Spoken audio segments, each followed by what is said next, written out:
এবাৰ আমাৰ অন্যতম সদস্য জনপ্ৰিয় কণ্ঠশিল্পী ববিতা শৰ্মাক মঞ্চলৈ আমন্ত্ৰণ জনাইছোঁ। আপুনি যাব নালাগে, থাকক ইয়াতে। ববিতা শৰ্মা খুব সুন্দৰ এটি গীত গাব, চাবলৈ মনে যায় জুমি জুমি, ক'বলৈ মন যায় হিয়া খুলি। ববিতাবাৰ পৰা অকণমান শুনো যে ইমান সুন্দৰ এখন মঞ্চ আজি মিতালী চৌধুৰীৰ সোঁৱৰণত আপোনালোকে আহক আগবাঢ়ি আয়োজন কৰিছে, গতিকে দুআষাৰ কওক আৰু তাৰ পাছতে আমি গীতটি শুনিম।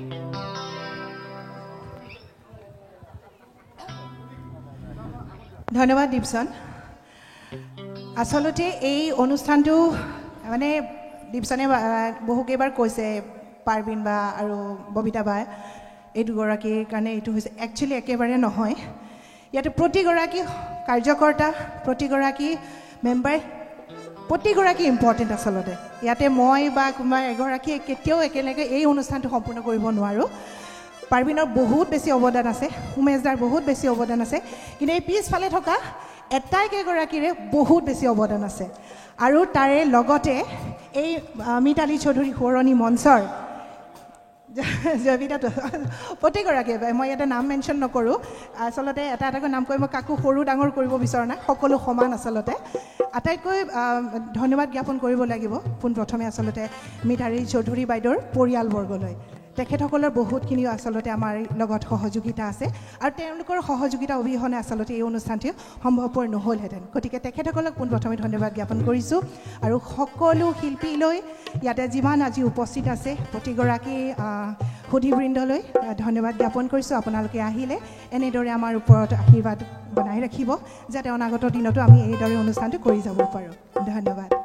অকল মই নহয়, প্ৰতিগৰাকী শিল্পীয়েই ইয়াতে যিমানসকলে ইতিমধ্যে গীত গাইছে বা যিসকলে গাব, এই কথাটো সকলোৱে একেলগে একমত নিশ্চয় যে মিতালী চৌধুৰী বাইদেউৰ গান গোৱা ইমান সহজ নহয়, বহুত কঠিন। আচলতে মোৰ সৌভাগ্য, মই মিতালী চৌধুৰী বাইদেউৰ গানত হামিং কৰিছিলোঁ। আগতেতো আমাৰ মানে আমি হামিং বাৰ্ড আছিলোঁ, মই আৰু কেইগৰাকীমান মিতালী বাইদেউৰ গানত হামিং কৰিছিলোঁ।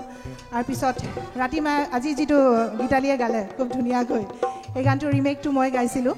মোৰ সৌভাগ্য বাইদেউৰ গান অকণমান হ'লেও গাবলৈ পাইছিলোঁ। আজিও কেৱল সাহসে কৰিছোঁ, ক'ব নোৱাৰোঁ কি হয়।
ইউ ধন্যবাদ